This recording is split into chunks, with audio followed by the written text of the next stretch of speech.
오늘 읽은 말씀에 보면 종과 아들이라는 말씀이 나옵니다. 종이라는 말과 아들이라는 말은 세상의 신분을 말하는 것이 아닙니다.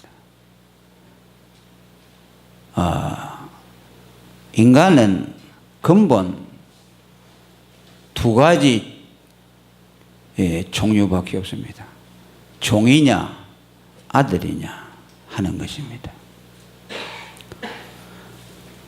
다시 말하지만은 인간은 두 종류입니다. 하나님의 아들이냐 아니면 종이냐. 여기서 종이라고 하는 말은 율법의 종을 말합니다.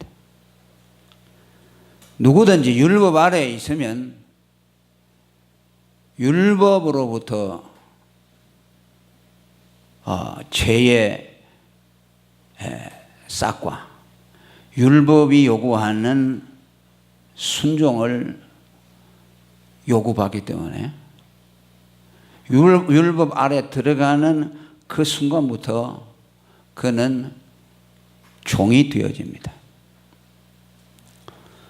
인간은 범죄했기 때문에 하나님으로부터 두 가지 죄값을 요구받습니다. 죄의 싹은 사망이라는 율법의 요구, 그 죄의 빛을 끊임없이 율법으로부터 요구를 받습니다. 세상 사람들은 지금도 요구받고 있습니다. 율법이 요구하는 걸 내놔라. 네 죄값이 사망이다. 그 죄값을 내어놓으라고 말합니다. 그 다음에 하나님이 우리에게 주신 계명을, 십계명에 대한 중심으로 해서 주신 그 계명들을 지키라고 요구하고 있습니다.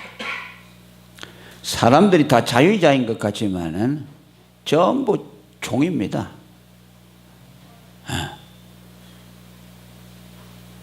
왜? 율법 아래이기 때문에 율법으로부터 끊임없이 요구하고 있어요. 하나님의 말씀이 성경을 통해서 요구받지만은 여러분의 양심으로부터도 끊임없이 양심의 율법이 여러분들에게 죄값을 내어놓으라 그러고 하나님의 율법이 요구하는 순종을 내어놓으라고 하는 겁니다. 그것을 갚지 못하는 상태로 있다면 그는 영원히 율법으로부터 빚진 자가 돼서 종의 신세에 있는 겁니다. 그러니까 여러분 빚을 져보셨어요? 빚지면 못 살죠. 빚쟁이가 와서 돈을 내놓으라 하는데 갚을 길이 없어요. 그러면 손이 발이 되도록 빌죠.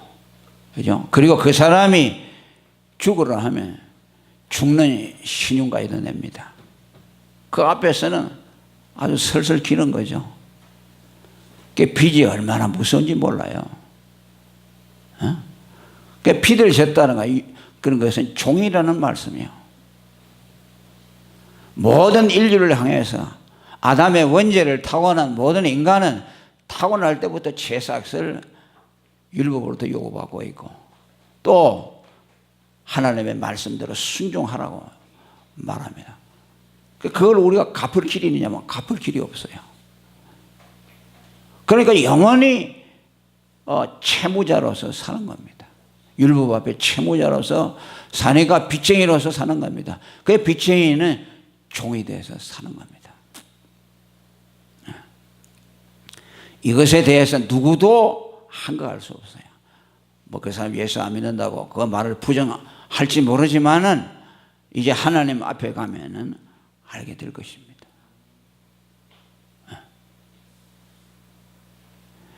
이스라엘이 애굽에서 400년 동안 바로의 총살을 했습니다.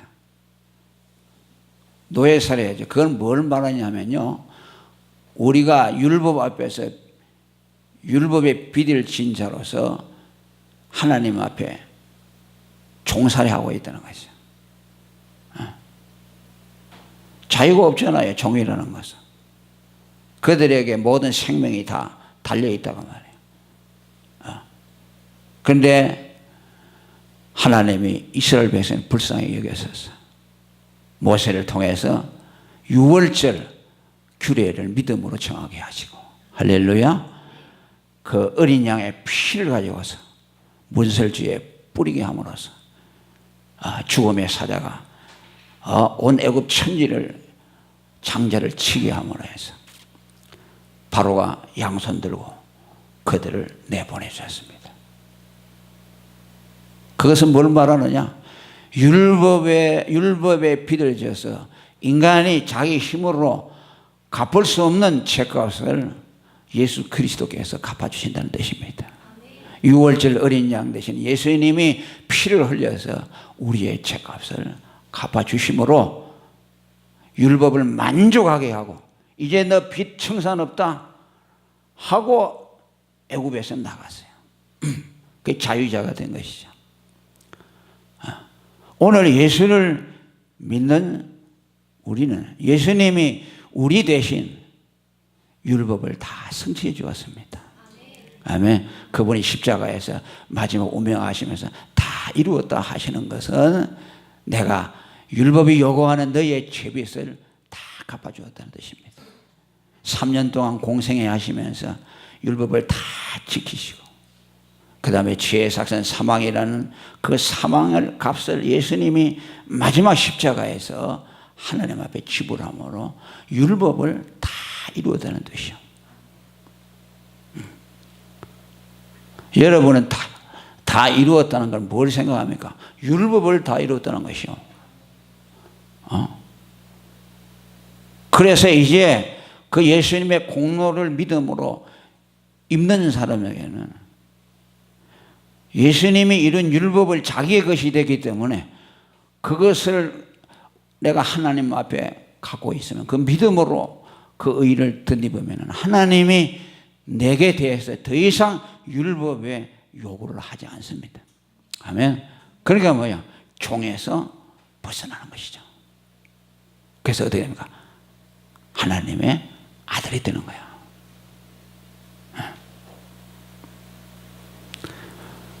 왜 예수 믿으면 하나님의 아들이 된 줄 압니까? 아까 말했죠. 인간은 종과 하나님의 아들과 둘밖에 없어요. 하나님의 인간을 볼 때는요, 종이냐, 네가 율법의 종이냐, 내 아들이냐, 그것으로 판단합니다. 네가 뭐 얼마나 배웠느냐, 뭐 네가 얼마나 돈을 많이 가졌느냐, 그거 가지고 판단하는 것이 아니라 율법을 딱 가지고 판단해요. 율법이 제일 무서워요. 율법이 죄인을 만드는 것이요. 율법이 없으면 죄인이 안 돼요. 죄가 있죠. 사망이 있죠. 마귀가 지배하죠. 제일 꼭대기 뭐냐니까 율법이 있어요. 아멘. 율법이 죄를 만들어내고 죄의 사실은 사망이라고 하고, 그 사망 아래 있는 자들은 마귀가 와가지고서 그를 지배한다고 말해요. 그 율법이 제일 무서워요. 그러니까 하나님은 율법을 가지고 인간을 판단하시는 거죠. 그 믿으면 왜 하나님의 아들이 되느냐 하니까, 믿음으로 인해서 예수 그리스도의 의를 내가 힘입어서 율법을 완성하기 때문에 더 이상 종이 아니라는 뜻입니다. 종이 아니면 뭐 됩니까? 아들이죠. 할렐루야. 그래서 뭐라 해야 돼? 예수 그리스도를 믿음으로 말미암아 뭐라고 했어요? 하나님의 아들이 되었다. 할렐루야. 예수 그리스도의 공로를 믿음으로 취해서 내가 율법을 성취해버리니까 나는 종이 아니라고 말해요. 종이 아니고 하나님의 아들로 입적이 되는 거예요. 성령을 받는다. 예수를 믿으면 성령을 받는다 그래요.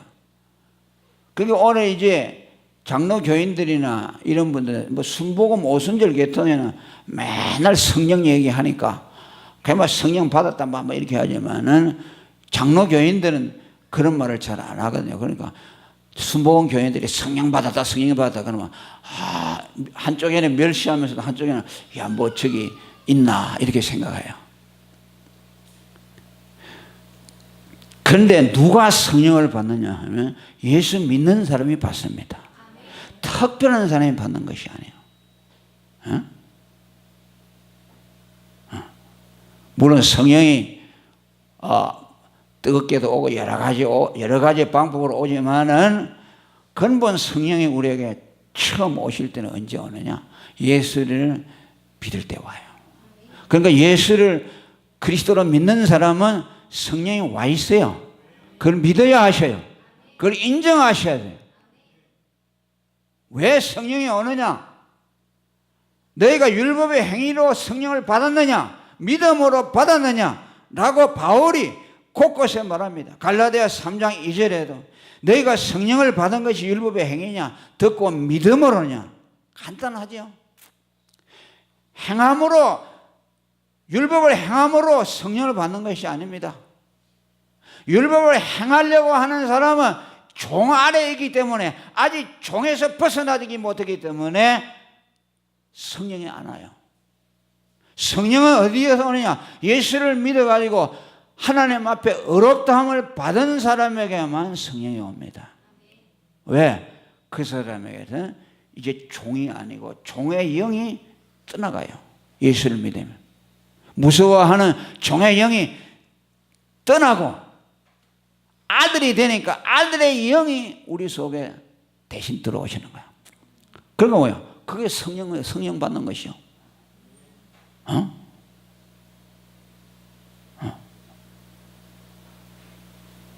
그래서 마음속에 평안이 온다. 예수 믿으면 왜 평안이 오느냐? 나는 잘 모르겠지만 교회 나가서 예수를 믿고 나서 마음이 평안하다. 그게 다 원리가 있어요. 왜? 예수 안 믿으면 왜 불안하냐? 종이 되어 있기 때문에, 빚쟁이가 되어 있기 때문에 그 마음속에 두려움이 차 있어요.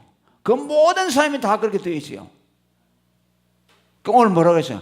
무서워하는 종의 영이라고 그랬어요.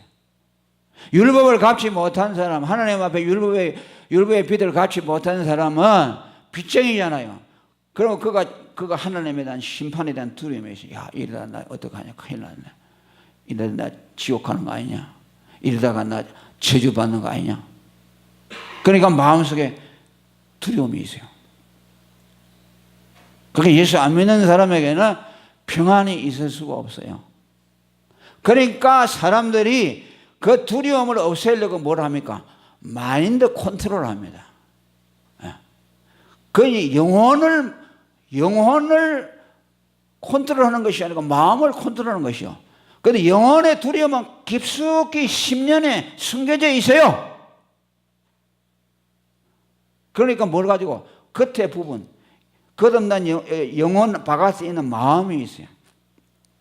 그래서 그 마음은 육체의 영혼의 육체를 마음이라고 표현하는 사람이 있어요. 그러니까 육체의 마음의 껍데기가, 영혼의 껍데기가 마음이에요. 그러니까 그 마음을 어떻게 해보려고 하나. 그래서 앉아서 참선을 하고 있고 이렇게 있으면 마음이 평안하죠. 그 마음을 평안한 걸 가지고 영혼이 평안하다고 생각하는, 착각을 하는 것이요. 그러니까 그 거듭나지 않아서는 그건 모르죠. 모르니까 그것이 이제 자기에게 평안이 왔다고 생각하죠. 그래서 거기 가서 다 갖다 바치죠. 우리 예수 믿는 사람은 뭔 평안입니까? 마음의 평안입니까? 영혼의 평안입니까? 크게 말해보세요. 영혼의 평안이죠. 아멘? 영혼의 평안. 내 영혼 평안해, 평안해. 오늘 찬송 부르지 않아요?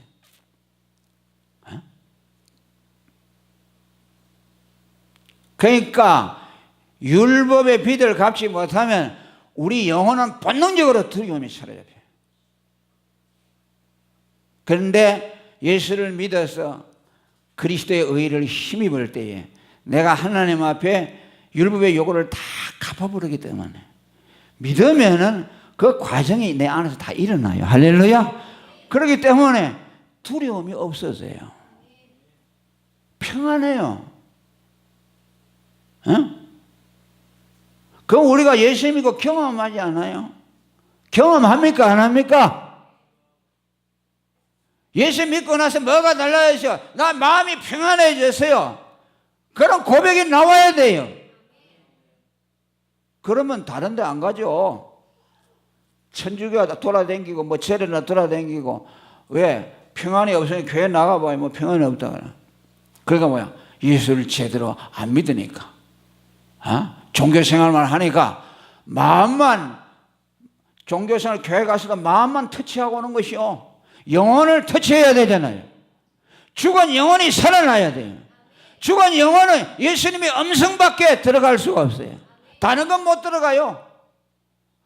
예수님의 음성, 내가 네 죄를 위해서 죽었다는 예수님의 음성만이 죽은 영혼을 탁 건드려서 그를 일깨워나는 겁니다. 그래서 에스겔 꼴짝이 해골 때가 일어난 것처럼 우리의 영혼이 아들의 음성을 듣는 자는 살아나리라. 아멘. 나사로가 살아난 것처럼 여러분이 살아났다고 말이에요.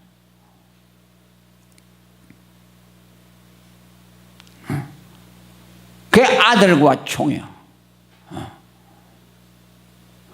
그래서 우리는 참말로 얼마나 감사한지 몰라요. 때로는 그 영혼의 평안이 마음이 와가지고 뺏어갈 수 있는 마음의 우울한 거 이런 것들이 와가지고 내 영혼을 좀 이렇게 해보려고 해요. 그래서 때로는 뭐 한숨도 쉬고 절망도 하고 하지만은 내 안에 거듭난 영혼은 또 어느 순간에 쑥 올라오지. 아멘. 야 이놈아, 어제 내가 금요일 밤에 설교했죠. 내 영혼아, 왜 너가 낙담하느냐? 찬양하라. 내 껍데기를 향해서 하는 말이요, 그 사람을 향해서 하는 말이요. 나의 거듭난 영혼은, 속 사람은 여기에 있는데 이것은 흔들리지 않아요. 이건 죄도 안 져요. 하나님의 씨요. 그런데 그 사람이 흔들린다고 말이에요.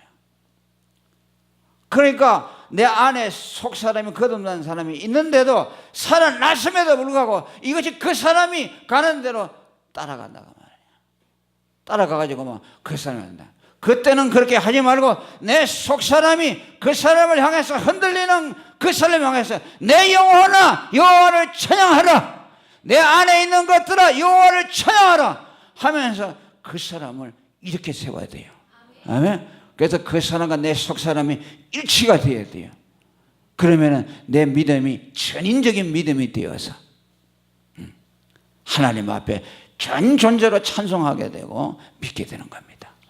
그런데 이제 우울증이 있는 사람들, 이런 사람들, 정신적으로 좀 미약하고 신경이 쇠약한 사람들은 예수를 믿고 거듭났음에도 말하고 그 사람 마음이 있잖아요. 마음이 불완전해요.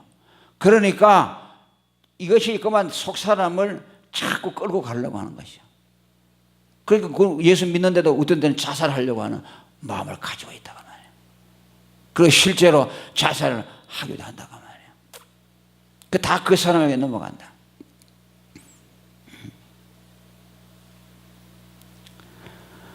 그 하나님의 아들이 되면요, 우리는 근원적인 평안을 누립니다.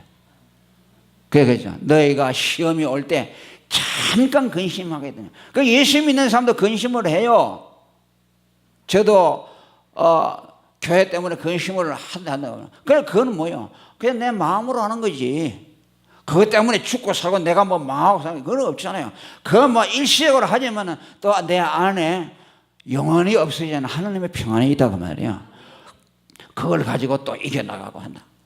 인간이기 때문에 잠시 그 어려움이 오면 근심하고 또 내 속 사람이 일어나서 그걸 또 장하하고 이렇게 세우고 이렇게 해서 나간다. 그것이 뭐야? 하나님 아들의 축복입니다. 아멘. 종으로서는 경험할 수가 없어요. 그런데 이 자녀는 어떻게 했어요? 자녀이면 곧 후사다라고 말씀합니다. 후사라는 말은 상속자라는 말씀입니다. 하나님의 아들이 된 사람은 하나님의 상속자가 된다는 말씀입니다. 놀라운 일이죠. 하나님이 가지고 있는 유업, 하나님이 가지신 유업을 우리에게 다 물려주신다는 말씀입니다. 그런데 종은 유업을 받을 수가 없어요. 왜? 종이기 때문에. 자, 오늘 몇 절입니까? 읽어봅니다. 몇 절이에요? 유업이에요. 응? 자, 17절 읽어봅니다. 시작.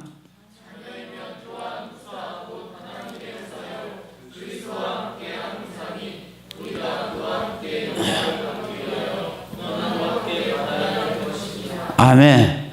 후사라는 말, 상속자라는 말인데 그리스도와 함께 하나님의 후사가 되었다. 그러니까 이것은 뭐냐? 자녀인 자에게 주어지는 하나님의 축복입니다.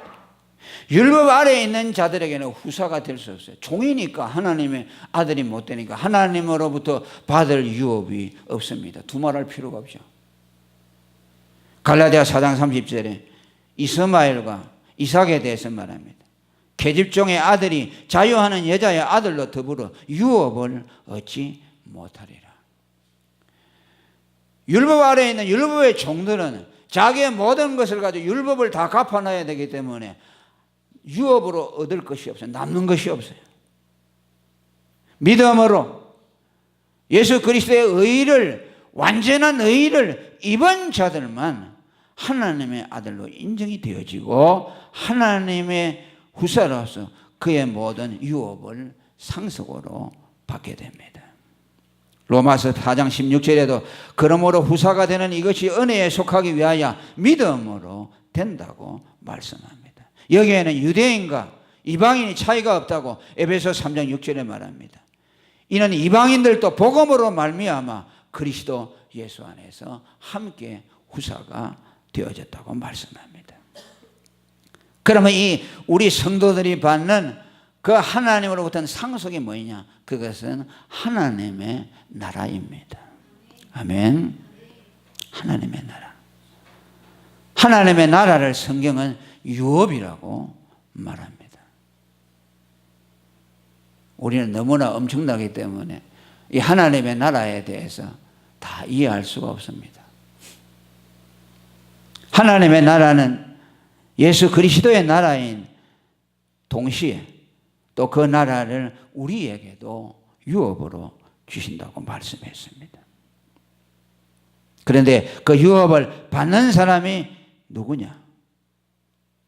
물과 성령으로 거듭나서 하나님의 자녀가 된 자들에게 주어진다고 말합니다. 요한복음 3장 5절에도 말씀했고 고린도전서 15장 50절에도 혈과 육은 하나님 나라를 유업으로 받을 수 없다고 말합니다. 아멘. 믿음으로 거듭나지 아니한 사람들은, 혈과 육에 속한 아담에게 속한 사람들은 하나님의 나라를 유업으로 받을 수가 없습니다. 하나님의 나라에 들어갈 수 없어요. 그러니까 반드시 예수 믿어서 거듭나야 합니다. 아멘. 그런데 오늘 여기 고난이라는 말이 나옵니다. 그리스도와 함께한 후사니 우리가 그와 함께 영광을 받기 위하여 고난도 함께 받아야 된다. 하나님의 나라를 유업으로 받는데 그리스도와 더불어 고난을 받아야 한다고 말씀합니다. 우리가 이것도 성경을 잘못 해석하게 되면 하나님의 나라에 들어가려면 고난을, 그것이 공로가 되어서 우리가 하나님 나라에 들어가는 것이라고 오해할 수가 있습니다. 하나님은 그 나라를 우리에게 주시기를 기뻐하십니다. 그 나라를 믿는 자에게, 그 자녀들에게 선물로 주시기를 원하십니다. 누가복음 12장 32절에 적은 무리여 무서워 말라, 너희 아버지께서 그 나라를 너희에게 주시기를 기뻐하시느니라고 말합니다. 그러면은 고난이라는 것이 하나님 나라에 들어가는 것하고 무슨 상관이 있느냐? 거기에 대한 분명한 규정이 우리에게 필요합니다. 이 말의 뜻은 하나님의 나라에 들어가기에 합당한 자로 만들어서 그 나라를 유업으로 받게 하신다는 뜻입니다. 더 정확하게 말하면 하나님 나라에 들어갈 사람은 하나님은 이 땅에서 고난을 통해서 그 나라에 들어가기에 합당한 사람으로 만들어 가신다는 뜻입니다. 아멘. 이것은 고난을 통해서 하나님 나라에 들어간다는 뜻이 아닙니다. 하나님 나라에 들어가기에 합당한 인격과 신앙과 그의 모든 것을 만들어 가신다는 뜻입니다. 오늘도 우리가 이 세상에서도 보면요, 부모가 자녀들에게 재산을 물려줄 때, 특별히 재벌들, 기업가들이 보게 되면 자식은 마땅히 부모로부터 재산을 물려받지요. 그러나 그냥 물려주지 않습니다. 반드시 일련의 과정을 통해서 평사원으로부터 과장, 부장 다 이렇게 경험해보고 전무도 경험해보고, 우리나라 그 이제 삼성의 지금 이 재용 씨와 같이 제가 알기로는 평사원에부터 시작했다 그래요.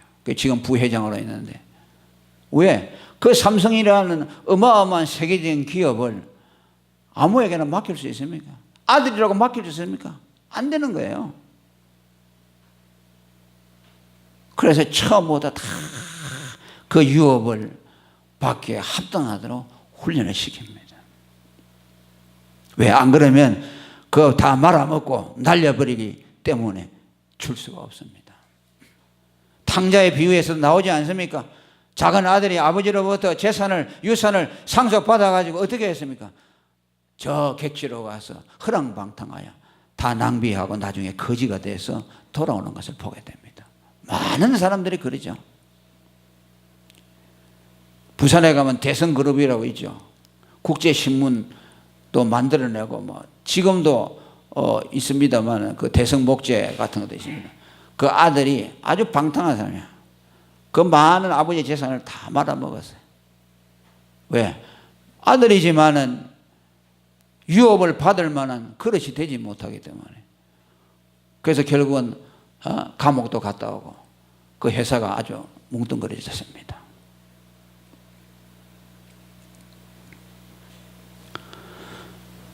실제로 대기업 같은 데는 자식에게 물려주지 아니한 사람도 있습니다. 마땅히 장자가 가업을 이어야 되지만 이건희도 마찬가지죠. 이건희가 하는 것이 아니라 이건희는 둘째 아들인가 그러죠. 첫째 아들이 이맹희십니다. 지금 CJ 이재현 그룹 그 총수의 아버지지요. 이병철 씨가 삼성 창업자가 큰 아들이 이맹희가 있는데 적격하지 못했다고 해서 차자에게 이건희에게 물려주었습니다. 왜? 해봐야 감당할 수가 없다고 말해요. 야곱의 12아들 가운데서도 큰 아들이 르우벤입니다. 그런데 르우벤은 성적인 죄를 범했습니다. 그렇기 때문에 장자의 기업을 받지 못하고 넷째 아들인 유다가 12지파 가운데 장자의 기업으로 우뚝 섰습니다. 유다에서 예수님이 났습니다. 할렐루야. 유다의 지파 사자의 뿌리가 이기었도다. 믿음의 아들이죠. 12아들 외에 네 번째지만은 그는 장자가 되었습니다. 이삭의 두 아들도 에서가 큰 아들이고 야곱은 둘째 아들이지만은 어떻게 했습니까? 에서는 장자의 기업을 동생에게 팔아먹어버리니까 야곱이 장자로 올라섰습니다. 그래서 이스라엘 12지파의 우두머리가 되었습니다. 그 원래 에서가 되어야 합니다. 이세의 아들 중에도 8아들이 있는데 그 형들 다 제쳐놓고 다윗이 상속자가 되었습니다. 다시 오실 예수 그리스도의 머리로서 다윗이 세워졌습니다. 아멘. 다윗의 무너진 장막을 일으키리라고 하신 것은 예수 그리스도가 다윗의 예표로서 우리에게 말해주고 있습니다. 오늘 또 하나님은 우리에게 그 나라를 주기를 기뻐합니다. 그 나라는 약속이 되어 있습니다. 아멘. 예수를 믿는 사람은 영생을 얻고 하나님의 아들이 되어지고 천국을 유업으로 받습니다. 아멘.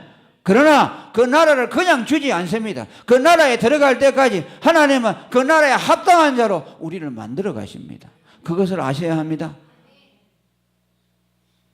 그것을 고난을 통해서 내가 하나님의 아들이 되는 것이 아닙니다. 이미 하나님의 아들이 되고 우리는 유업 상속을 받을 자가 됐습니다. 그러나 우리는 그것을 받기에 감당하기에 벅차니 하나님은 이 땅에 사는 동안에 우리에게 많은 고난을 통해서 하나님 나라의 상속자의 자격을 갖추도록 해줍니다. 예수님도 하나의 표상으로서, 예수님은 원래 완전한 분이기 때문에 그렇게 가정을 풀릴 필요가 없지만 예수님도 고난을 통해서 하나님 나라에 들어갔다고 말씀합니다. 그래서 너희도 예수님의 전체를 밟아서 그렇게 할 것을 우리에게 말합니다. 사도행전 14장 22절에 바울은 말합니다. 제자들의 마음을 굳게 하여 이 믿음에 거하라 권하고, 또 우리가 하나님 나라에 들어가려면 많은 환난을 겪어야 한다고 말합니다. 아멘. 환난을 통해서 천국 들어가는 공로를 얻는 것이 아니고 환난을 통과해서 하나님 나라에 들어가기에 합당한 자로 만들어 주신다. 데살로니가후서 4장 5절에도 너희의 참는 모든 핍박과 환난 중에서 너희의 믿음과 인내와 믿음을 통해서 너희로 하여금 하나님 나라에 합당한 자로 여기심을 얻게 하려 함이라고 말합니다. 하나님은 우리를 구원하시고 바로 천국으로 안 데려가요. 왠 줄 압니까? 그냥 천국에 들어가면은 합당하지 않으니까, 아직 구비하지 못해서니까 이 땅에 살면서 많은 어려움을 겪게 하세요. 그래서 예수 믿는 사람은 반드시 고난이 오게 돼 있어요. 왜? 고난을 통과하지 않고서는 사람은 연단을 받으러서 하나님 나라에 합당한 자가 될 수가 없어요. 반드시 고난을 겪게 하십니다. 자, 여러분들 중에 예수 믿고 고난 안 받은 사람이 있어요? 있습니까? 없습니까? 다 고난이 있어요. 어떤 사람은 질병의 고난이 있고, 어떤 사람은 자녀의 고난, 자녀 때문에 눈물을 흘리고, 어떤 사람은 남편 때문에 눈물을 흘리고, 어떤 사람은 사업 때문에, 경제 문제 때문에 흘리고, 많은 어려움이 있죠. 애굽에서 종살이 하던 이스라엘 백성들을 강야로 끌어내서 바로 들어가 40일이면 갈 수 있는 것을 40년 동안 뺑글뺑글 돌렸습니다. 하나님이. 왜 그렇습니까? 훈련시킨 거예요. 바로 가나안 천국으로 데려가지 않고 여러 가지 고생을 지어서, 그게 뭐랍니까? 낮추고 줄이기도 하고 헐벗기도 해서 너희로 하여금 하나님 앞에서 겸손하도록, 사람이 떡으로 살 것이 아니요 하나님의 입으로 나오는 모든 말씀으로 사는 것을 알게 하려 하십니다. 낮추어서 하나님만 바라보도록, 하나님만 의지하도록, 세상에 의지하는 것을 전부 떨어내는 겁니다. 고난이 뭐입니까? 연단이 뭐입니까? 하나님 외에 의지하는 것을 다 떨어내는 겁니다. 그래서 과부처럼 만들어요. 세상에는 의지할 것이 없구나. 사람 의지하다가 사람한테 실망당해보고, 돈 의지하다가 망해가지고 돈에 대한 실망도 해보고, 여러 가지 다 해서 실망하도록 만들어서 세상에는 의지할 것이 없고 주님밖에 없구나 하는 것을 깨닫도록 해나갑니다. 왜 예수님이 부자가 천국에 들어가는 것이 낙타가 바늘구멍 들어가는데 어렵다고 합니까? 돈이 못 들어가는 게 아니라, 사람이 돈이 많으면 돈의 마음이 뺏겨서 하나님에게로 향하지 않아요. 천국을 바라지 않아요. 누가 천국에 안 들어갑니까? 하나님이 못 가게 하는 것이 아니라 자기가 원하지 않기 때문에 안 가는 겁니다. 아까도 말씀했지만 하나님은 그 나라를 우리에게 주시기를 기뻐하십니다. 천국 문을 막아놓고 못 간다가 아니라 예수만 믿으면 가도록 하세요. 예수를 믿고 하나님의 의를 경험하고 천국을 사모하는 사람은 다 간다. 주님이 그랬습니다. 세례 요한 이후로 천국은 침노를 당한다. 무슨 말입니까? 원하는 사람은 간다 그 말이에요. 예수 믿으면 간다 그 말이에요. 자기가 원하지 않기 때문에. 부자가 왜 천국 못 들어가느냐? 돈에 마음이 뺏기기 때문에 하나님에 대한 마음이 없어요. 천국에 대한 소망이 없어요. 돈 많아 보세요. 돈 의지하면요 하나님 의지 안 해도 살거든요. 그러니까 하나님 없어도 산다. 뭐 하나님 의지하나. 그러나 돈이 없어 보세요. 떼거리가 없어 보세요. 아이고 하나님 우리 자식들이 굶고 있는데 먹을 걸 주세요. 하나님 앞에 기도하지 않을 수가 없어요. 그 기도를 통해서 하나님과 가까워지는 거예요.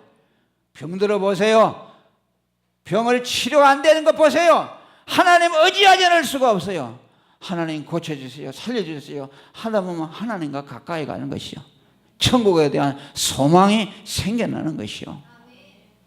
고난이 우리로 하여금 그렇게 만들어 나가요. 로마서 5장 3절에 환난은 인내를, 인내는 연단을, 연단은 소망을 낳는다. 무슨 소망을? 천국에 대한 소망, 하나님에 대한 소망. 아멘. 히브리서 11장 16절에도 구약의 믿음의 선진들을 말하면서 뭐야? 저희가 이제는 더 나은 본향을 사모하니 곧 하늘에 있는 것이라. 아멘. 세상에 대한 소망이 다 끊어져 버리니 천국에 대한 소망이 가질 수밖에 없다. 저도 그렇게 살아왔고 실망하고 결국 하나님 밖에 의지할 것이 없구나 라는 생각이 드니까 진심으로 하나님을 의지하게 되고 기도하게 되었습니다. 이것입니다. 천국에 들어가기 위해서 고난이 왜 필요하느냐? 천국을 갈망하는 사람이 되도록 하기 위해서입니다. 아멘? 다른 것이 아니에요. 고난을 통해서 천국에 대한 갈망이 생겨나다. 하나님 외에는 아무 소망이 없도록 말했어요. 그런 사람이 천국에 들어가기에 합당한 자입니다. 아멘? 천국에 가고 싶은 마음도 없는데 그 사람은 하나님이 천국 데려가겠습니까? 그런 사람은 천국에 들어가기에 합당하지 않아요. 하나님이 그 사람을 천국 백성으로 만들려면 반드시 세상에 대해서 실망하도록 만들어요. 완전히 밑바닥이 돼서 만들어요. 그래서 하나님만 바라보도록. 여러분 가운데 그런 처지에 있다면 하나님 앞에 감사하시길 바랍니다. 여러분이 지금 고난 가운데 있다면 하나님이 내게 천국을 들어가기에 합당한 자로 만들고 있구나. 하나님 감사합니다.